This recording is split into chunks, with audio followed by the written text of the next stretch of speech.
Good evening, ladies and gentlemen. This is Harry Muppet. Welcome back to another Starcraft 2 Daily Masters cast. Going to be having a lot of fun this game. Let's start off by introducing the players right here. So up the top right side of the map, it is Mr. Bomber. He is 26 years of age from South Korea, sponsored by Red Bull. I almost said 25. For some reason, I thought he was 25, but he hasn't been 25 for some months now. It's like January or something like that. So yeah. I must be thinking of somebody else who is 25. And his opponent down at the bottom left side of the map, who may or may not be 25, is actually 22 years of age. He is from South Korea, plays for the SK Telecom T1, and his name is SoulKey. And he's... there we go. Let's get the zoom action going. I've seen them do that in some tournaments. Yeah, enough of that. I say enough of that. So we got a fast third coming down. Third base before spawning pool, very, very hard on the macro approach. Looks like Bomber's going to be doing the same thing as well. I do believe this is a command center before barracks. So both players hard on the macro, nice and early. Looks like it's shaping up to be an excellent, excellent, excellent, excellent game. And yes. Now, I have decided that for the Hairy Bash games, I'm going to be doing one every 3 days. Is my plan. I'd say, because so if everybody does an ace match, then it's almost like one game a day, because I'll be compiling all the games into one video for a series, so a best of 3 series. But half of them are, I think, like they're only 2 games, so yeah, it's not quite as fast as normally would be, but it's not like, oh, there's 2 games in this, so I'm going to upload it 2 days after, because then, you know, people might start to catch on. So it'll be every 3 days approximately.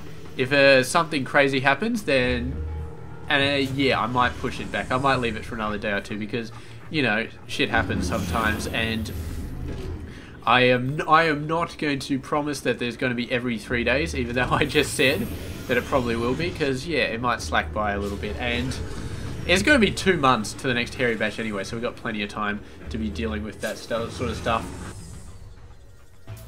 But the important thing is, Daily Masters come out every single day, and yeah, I'm still continuing to do the Hearthstone videos as well. So if you liked the first 2 videos I put out on this channel, definitely go out to go see the other videos. Yeah, I've been doing the next run-throughs so far. No heroic videos. They're a little bit too tough for me, and when I do manage to do them, I usually steal somebody else's strategy, so there's no point making another video just to show off a strategy that somebody else made up, because it's just like meh.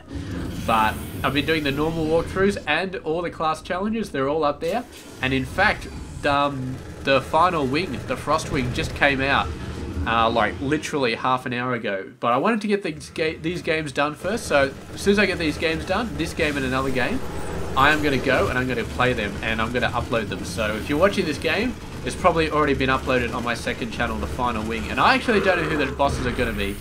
It's presumably it's Sindragosa, the Frost Dragon, and Kel'Thuzad, presumably the bosses, but I don't know if there's only going to be 2 bosses there. I think there might be more, but I don't know. I really don't. Anyway, I'll be checking that out soon. It'll be tons of fun. And if you're watching this video, then it came out yesterday, so why the hell haven't you started playing it? Unless you haven't got the money. I actually put real money into it because I couldn't be bothered farming up all the gold. It's like 800 gold per quarter. Nuts. That's a lot of gold to pay for that stuff. So I just paid cash for it, because unless you are playing Hearthstone on a daily basis and skimping on the arenas, not really running them, you're not going to be able to afford that anyway. It's nuts. You'd have to forego arena and basically do your dailies every single day, and then you'd be able to afford 1 wing per week, which I think is how it's supposed to work out, but whatever. Whatever. Let's start commentating this game. We've got some Marine tank play coming out from Mr. Bomber. He's got the level 1 coming up for his infantry, and yeah, we can expect to see level 1 weapons coming out for tanks fairly soon, I would say. And on the Zerg side, we do have a lot of Lings, a lot of speed, and a few Roaches coming out there as well. Doesn't look like anything really crazy here. Bailing Nest is out as well, so we're potentially looking at 2 different things here. We could be looking at some sort of Roach Hydra sort of play, maybe even Ling Roach something else, I don't know. You can think of all sorts of crazy plays. Infestors are good as well. Roach Infestor, Ling, Baneling might not be that bad of an idea. Or we could be going for the very, very standard Mutaling with Roaches sort of easing the way in. But this is looking like a pretty significant attack. The Baneling's going for the Marines, not quite able to wipe them out. Does take them down to a low bit of health, and there's not actually that many starports, so Bomber, yeah, fairly understandably, does not want to run his Marines into that Roach pack because they will get killed quite fast because they're so low on health. He's finally having to push in though, and the Roach is turning around, and all these Marines are so close to dying right here, but he is getting a good amount of attacks off, and the tank is just sort of getting in range. Might be a good idea to move that forward a little bit. What's going on down here? He has lifted it up, so it's not being attacked anymore. That's good. The Marines finally feel like they have got the numbers that do come in. Take those Roaches out. Great stuff. Filling up the gap over here and continuing to build tanks as fast as he can. So yeah, pretty good stuff from Mr. SoulKey there. Pretty good attack. I don't think he killed a lot. 6 workers. Yeah, it's not too bad. It's pretty good.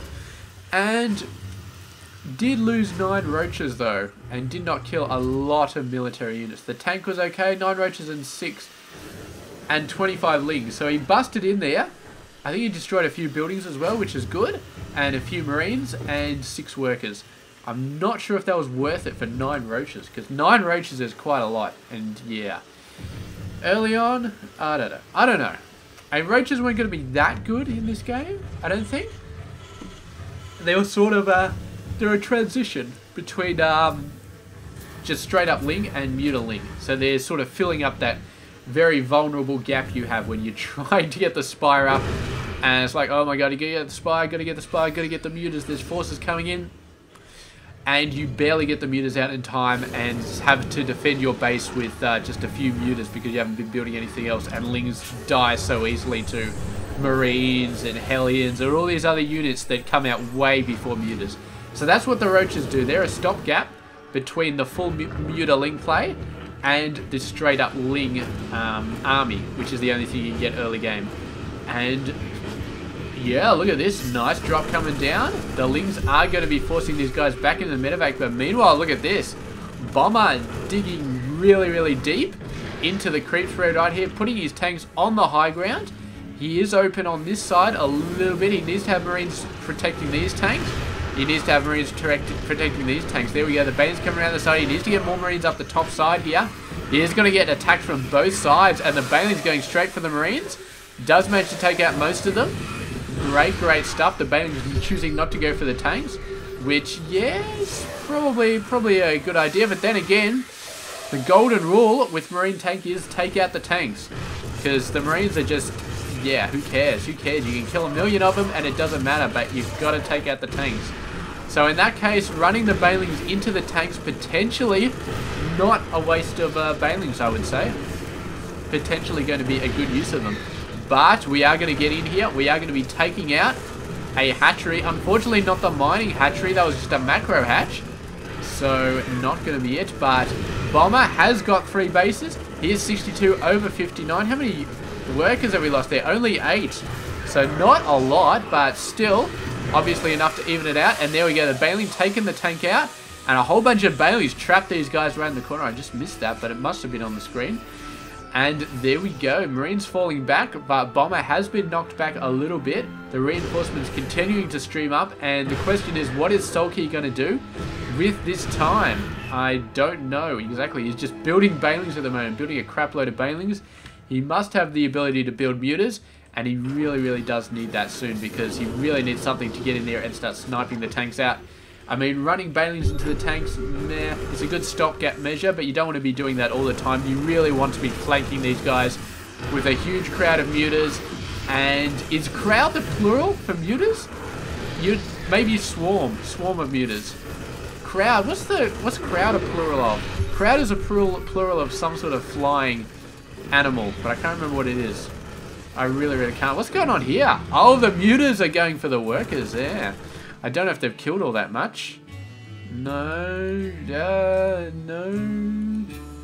Not a lot. Not a lot. Maybe 3 more workers going down there. Oh, Banelings. They're starting to hold off. So it looks like SoulKey has pulled back to this high ground. Oh, these rocks. Maybe he should have taken out those rocks. He has not though, and the Widowmine just runs in like it's the king of the world. Doesn't go for the mineral patch, instead going over here to defend against the Baneling numbers. And, oh, this could be big. Oh, they're running around. They're running around the Widowmine. Good stuff there. Are we going to get some hits off? They ran straight through the Broodling swarm that was out there, and all those guys get down. Meanwhile, there's a drop there, which just got chased away by Banelings.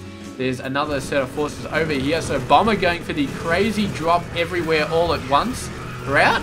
And it seems to be quite effective with tanks backing up as well. Although that tank is not going to last very long. And meanwhile, just sort of pushing back. Really, I would say maybe need to start cleaning up this creeper. There's so damn much of it. It'd take a million years. Anyway, SoulKey has given the GG. He's just cannot stand versus all this marine pressure, man. It was way too much. He basically just ran out of forces, could not compete with that. And yeah, all of his workers getting lost, like 30 workers under 14, that's quite a bit. Oh, my throat is starting to feel sore, so I'm going to go grab a drink, and then we will be seeing another game in, yeah. That 17 minutes passed really quickly. I was like, what? He's quitting already? Wow, it's the end of the game. So yeah, Bomber just made the time fly. He was flying faster than the medevacs all over the map. Oh, man. Alright, thank you very much for watching this game. I'll catch you guys tomorrow. We're going to get some ZVZs going on, man. I haven't cast a good ZVZ in ages. No doubt there'll be a ton in the Hairy Bash, though. There always is, but yeah, Daily Masters. Have to see if we can find a few. Anyway, I'll catch you guys later. It's been Hairy Muffet. Hope you enjoyed this game.